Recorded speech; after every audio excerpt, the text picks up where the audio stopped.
नमस्कार दोस्तों मेरा नाम प्रीतम सिंह है। स्वागत है आपका हमारे चैनल में। दोस्तों आज के वीडियो में मैं आप लोगों को इंडियन आर्मी के बेसिक स्ट्रक्चर के बारे में बताने जा रहा हूं। इसलिए वीडियो को बिना स्किप करे अंत तक जरूर देखें, क्योंकि आज के वीडियो में आपको इंडियन आर्मी के बारे में बहुत ही नॉलेजेबल जानकारी मिलने वाली है। तो चलिए दोस्तों शुरू करते हैं।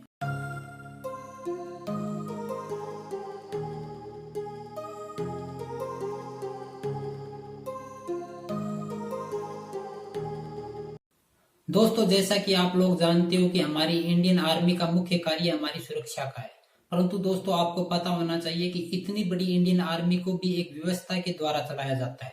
दोस्तों इतनी बड़ी इंडियन आर्मी में हर सैनिक का अलग अलग कार्य होता है। दोस्तों कार्य के आधार पे हमारी इंडियन आर्मी को दो भागों में बांटा गया है। दोस्तों एक भाग है कॉम्बैट आर्म्स यानी लड़ाकू दल, दूसरा भाग है सर्विस यानी सेवाएं। दोस्तों जो कॉम्बैट आर्म्स में जितने भी सोल्जर आते हैं उनका मुख्य कार्य होता है हमारे देश के लिए लड़ाइयां लड़ना और देश के लिए बॉर्डर पे तैनात होकर हमारी सुरक्षा करना। और जितने भी कैंडिडेट सर्विस के तहत आते हैं उनका मुख्य कार्य होता है जो कैंडिडेट्स सरहद पे जाके लड़ाई लड़ते हैं या सरहद पे तैनात होते हैं उनके लिए खाद्य पदार्थ सप्लाई करना या उनके लिए आर्म्स वगैरह सप्लाई करना। यानी उनका मुख्य कार्य होता है उन सोल्जरों की सेवा करना जो सरहद पे तैनात रहते हैं और जो लड़ाइयों के लिए तैनात रहते हैं। दोस्तों कॉम्बैट आर्म्स और सर्विस को भी अन्य कई इकाइयों में डिवाइड किया गया है जिनका अलग अलग कार्य होता है। दोस्तों सबसे पहले बात करते हैं कॉम्बैट आर्म्स यानी लड़ाकू दल की इकाइयों के बारे में। दोस्तों लड़ाकू दल की इकाइयों में आर्मर्ड फोर्स होती है। दोस्तों उसके बाद रेजिमेंट ऑफ आर्टिलरी यानी तोपखाना। दोस्तों उसके बाद आर्मी एयर डिफेंस। दोस्तों उसके बाद आर्मी एविएशन कोर्प्स। उसके बाद इंजीनियर कोर्प्स। उसके बाद सिग्नल कोर्प्स। दोस्तों उसके बाद मैकेनाइज्ड इन्फेंट्री। दोस्तों उसके बाद इन्फेंट्री यानी पैदल सेना। दोस्तों ये सब है लड़ाकू दल की इकाइयां। दोस्तों इसके बाद मैं आपको बताना चाहूंगा सर्विस की इकाइयों के बारे में। दोस्तों सर्विस की इकाइयों में आर्मी सर्विस कोर्प्स। दोस्तों उसके बाद आर्मी मेडिकल कोर्प्स।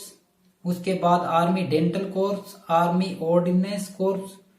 दोस्तों उसके बाद corpse of engineer and medical engineer. दोस्तों उसके बाद रिमाउंट एंड वेटनरी कोर्प्स। उसके बाद आर्मी एजुकेशन कोर्प्स। दोस्तों आर्मी एजुकेशन कोर्प्स। उसके बाद कोर्प्स ऑफ मिलिट्री पुलिस।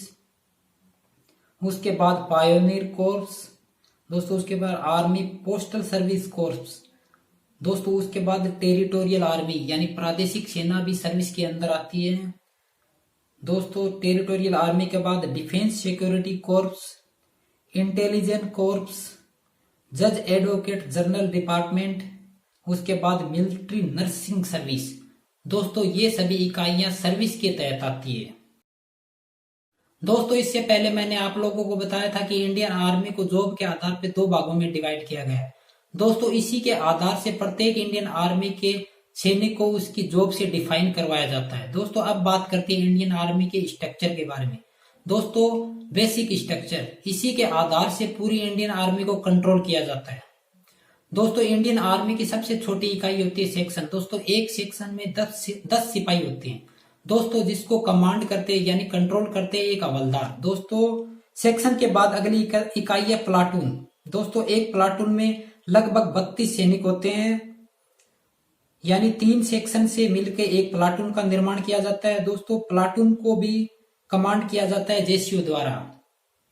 दोस्तों प्लाटून के बाद अगली इकाई है कंपनी। दोस्तों एक कंपनी में लगभग 3 प्लाटून होती है, यानी 104 सैनिक 3 या 4 प्लाटून होती है। दोस्तों इसको मेजर या लेफ्टिनेंट कर्नल रैंक का अधिकारी कमांड करता है। दोस्तों कंपनी के बाद अगली इकाई है बटालियन। दोस्तों एक बटालियन में लगभग 4 कंपनीज होती है और इसको कमांड करता है कर्नल रैंक का अधिकारी।